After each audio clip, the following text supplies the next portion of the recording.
A little drum solo analysis. There's always something to learn from looking at from performing the cringy exercise of looking back at who you used to be. Always hurts, but there's things to learn, and if I learn them in front of you, there might be lessons for all of us embedded in there. So this is a drum solo that a student sent me that I did at a clinic in, I think, Newmarket, Canada, at a small shop there in probably 2015. Notice, just growing the hair out. I was in the bandana phase, the middle length phase where you must have either a hat or some kind of thing around your head tying it down, because otherwise it looks terrible. It's a really awkward phase. So I was trying out the bandana. I don't know if that was successful. People made a lot of comments about it. You know how that goes. Too many comments. Makes you think a little too hard about next time you put your bandana on. So if you have a friend that's growing their hair out, first lesson in this video, and they're in the bandana phase or the headband phase, just let them be, all right? They got to go through it. They're going to get to the other side. They're going to have beautiful flowing locks, 8 months after that. And it's your job to just support them through that. Just kidding. You can give them a hard time, especially if it's a tie-dye bandana. Don't allow your friends to wear tie-dye bandanas. Too many skulls, not cool. It's not the freaking 80s. Bananas, anything too fun. Help your friends steer clear of anything that's too fun while they're already in the midst of looking like fools. Anyways, let's get to the solo here. So I'm just going to play. It's a 7-minute solo. We're not going to analyze the whole thing. Really, the beginning is where I think the juicy part is. And by that, I mean the worst drumming is. So if we jump into this, basically at the time this solo captures a lot of things I was practicing at the time. One of them, and which you will see now, is trying to play out of time with my hands and kick drum, and have my left foot still keep steady time, right? So I'm doing that to various degrees of success in this. Don't pay too close of attention to whether or not the left foot is speeding up or slowing down, because it does that a little bit. But overall, kind of stay steady. But what I want you to pay attention to as we listen to this first minute or so is the meandering nature of what I'm playing, and that it feels very much like I am wandering aimlessly through the drums. Let's have a listen, and then we'll talk about some specific ideas and hopefully some ways to do a better job next time and avoid this meandering, this sound. Here we go. So we're keeping time with the left foot. There we are. And we're exploring on and off the time.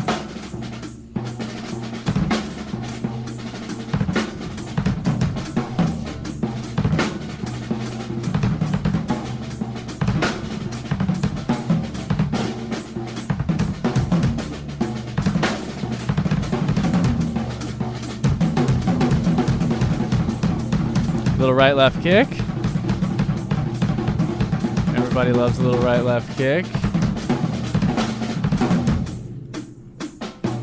Much needed pause.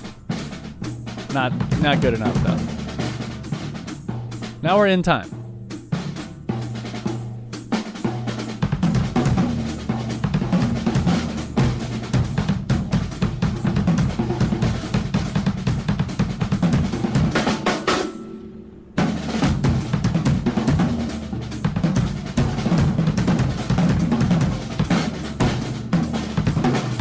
All right, so we can already pause and think about some things that are really mediocre about this. So, like I said, we're meandering through this. And what that feels like to me as a listener is that there really weren't any statements that I made during that musically that come to mind when I, as the listener, reflect on what I just saw, right? And it's only been a minute, right? Ideally, that's a short amount of time. Ideally, if you watch someone play for a minute, a statement stands out in their mind, right? If you listen to me speak for a minute, hopefully there's, a takeaway. You can remember something about it, right? So all I remember from this is that I did right left kick trying to fluctuate the time, and that I stopped playing. I paused. And when the best part is that you stopped playing, we need to think a little harder about what we're playing. So the first thing that I think we can learn is, and in a general sense,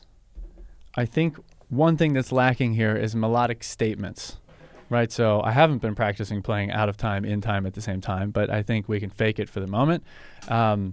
If what I mean by statements is melodies that are longer chunks of melodies, right? In this clip, I'm doing a lot of this type of thing.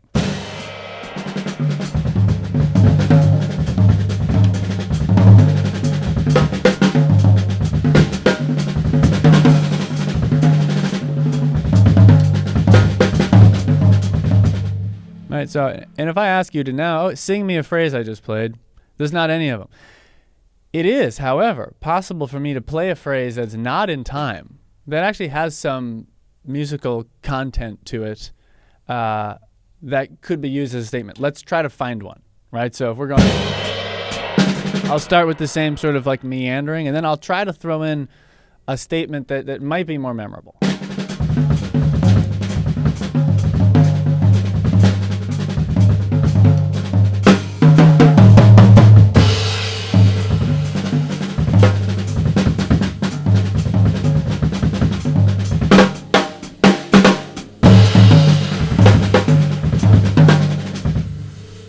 Right. Okay. There's at least something. Right. I'm not saying it's any good, but maybe we can even do a subtler one. Right. These are a little. I feel like I'm cheating a little because I'm simmering and then I'm going big statement. Right. So that's one way. It's an effective method, but maybe there's a way to actually keep it simmering, but have a musical statement that has some content as well.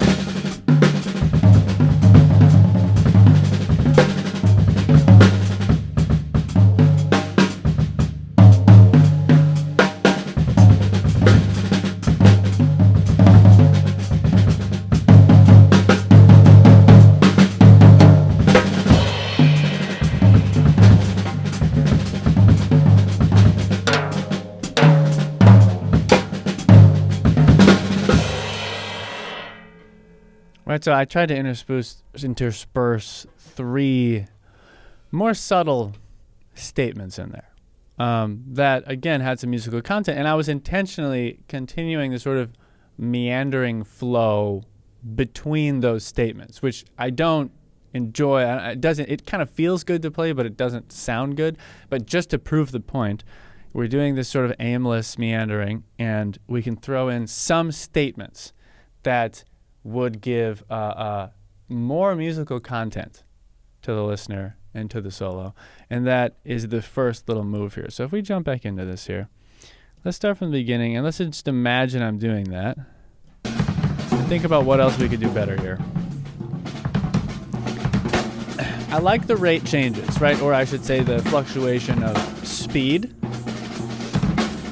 But I'm kind of changing everything at the same time. And what I mean by that is, right, I'm playing all the instruments. I'm also fluctuating the time. Again, sort of meandering. Our main thing we're looking for the opposite of aimlessly meandering is having intent in your playing, which is always a good goal.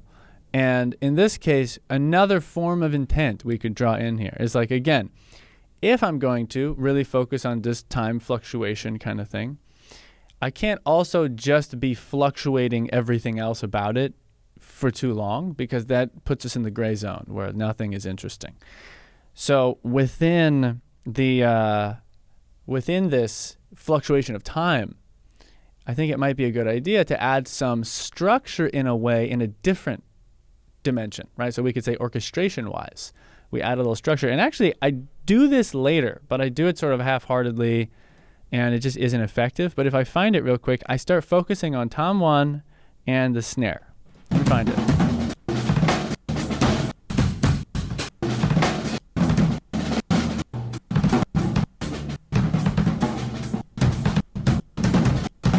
Here somewhere. There we are.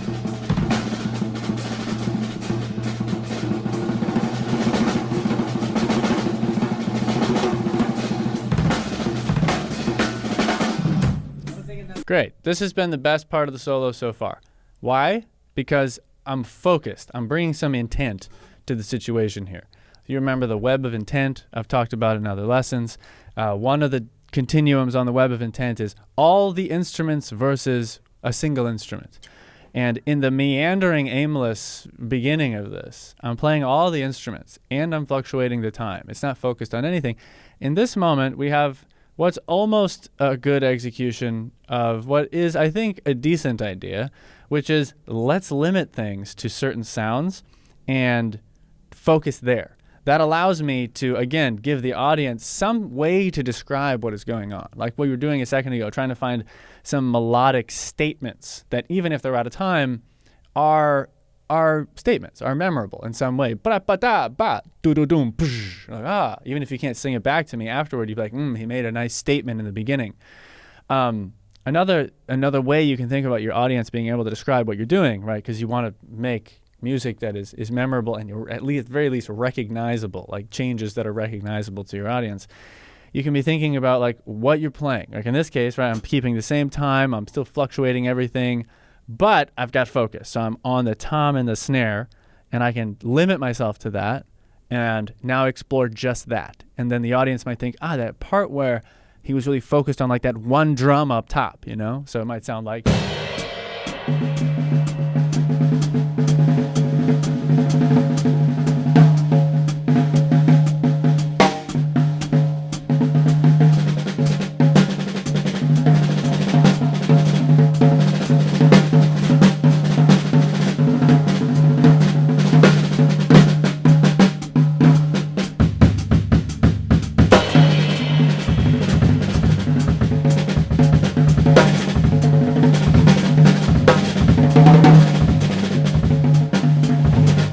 And I could bring in a lesson from earlier and say, and let me try to make some melodic statements that are a little, more graspable for the audience, right?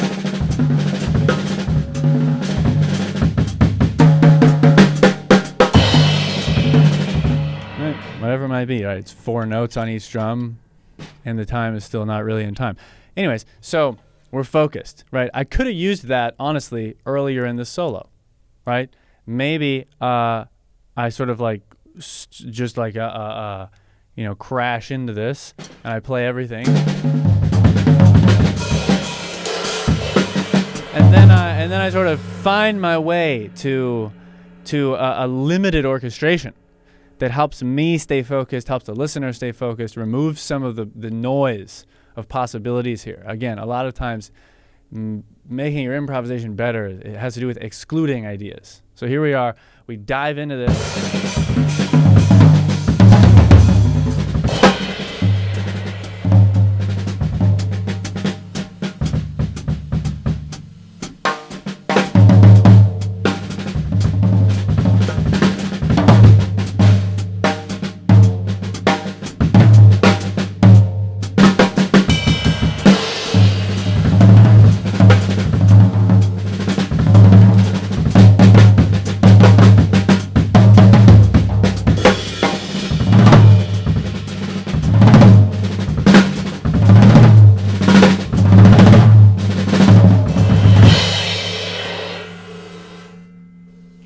So now we're having moments where there's a lot more intent behind what's going on, right? We on purpose played everything at the same time and actually emphasized how much we're playing everything at the same time, even bells and dumb things you don't usually hit. You're doing all that stuff.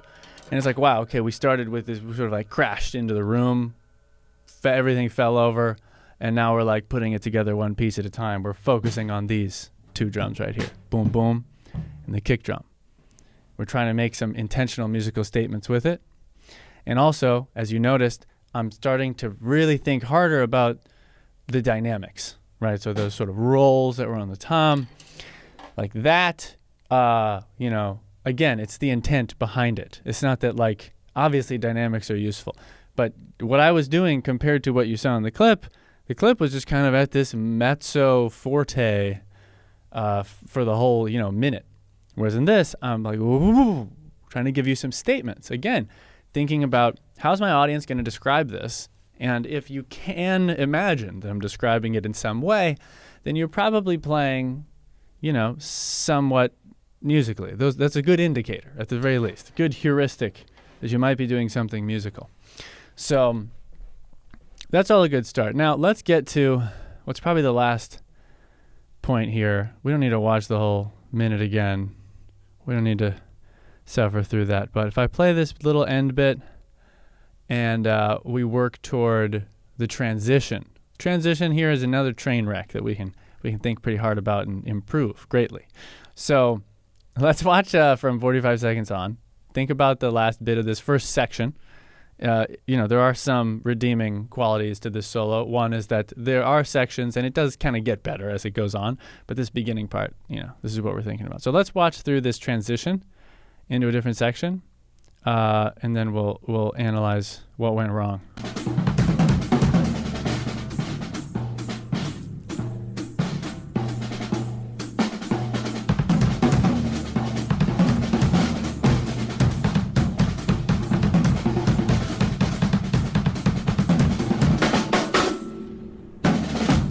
Nice. The breaks, useful. A little breath. I'm starting to hint at this every now and then. Okay, like we just discussed, we sort of limit ourselves to some instruments. Nice. This feels like it has intent at this part.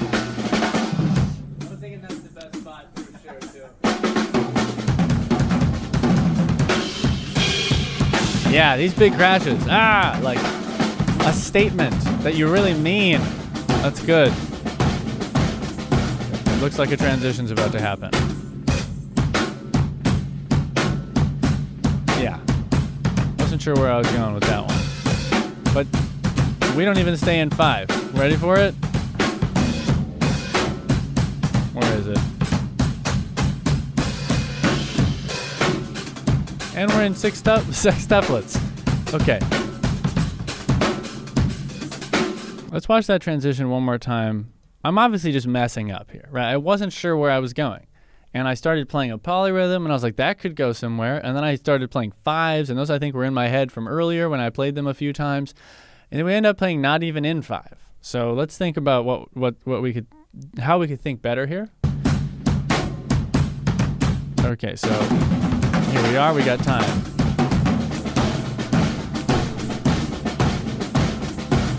Playing 4/3, I think, right?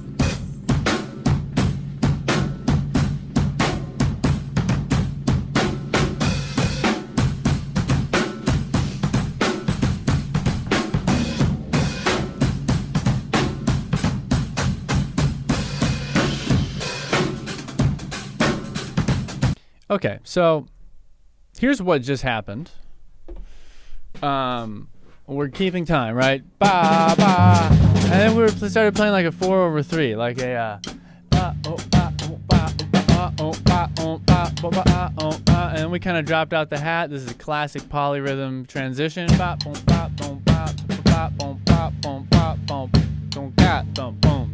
But instead of going into the 4 that I had set up, I started playing like a which honestly kind of works. And then it got kind of sloppy, and then I just kind of started playing sextuplets.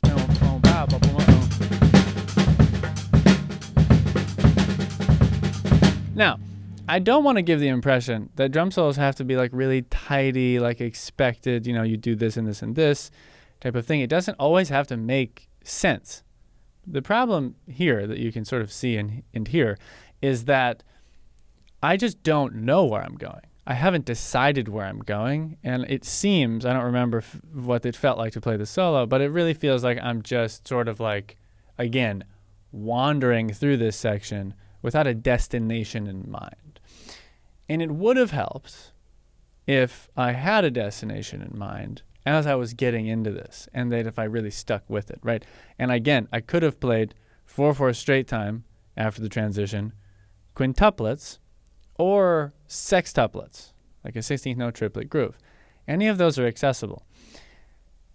The real kicker here is that, right, I'm doing a tempo change based on a polyrhythm. That's kind of cool, I guess. But the truth of the matter is, you can just start playing something different at a different tempo. And if you do it with enough conviction, it works. This is my favorite transition. It's the no transition, right? So we're keeping whatever this is going on. Bah, bah. We start a polyrhythm. Why not? I could follow the polyrhythm now.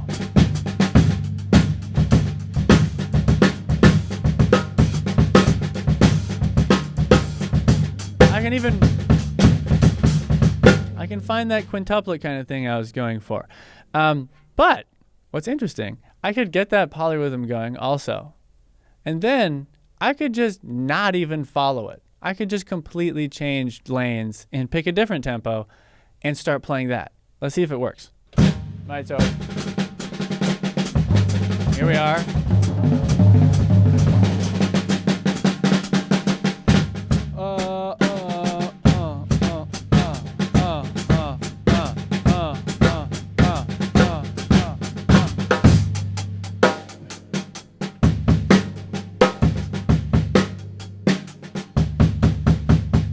Right, I think that had nothing to do with either of the tempos I came from or the one I set up. If it did, that was an accident, and I promise it works regardless. So this is like, you can set yourself up for a little juke, a little fake out here, right? You can be like, oh, he's doing the polyrhythm transition thing, and then start playing a completely unrelated tempo, but with enough confidence on one, define the time, boom, people are with you.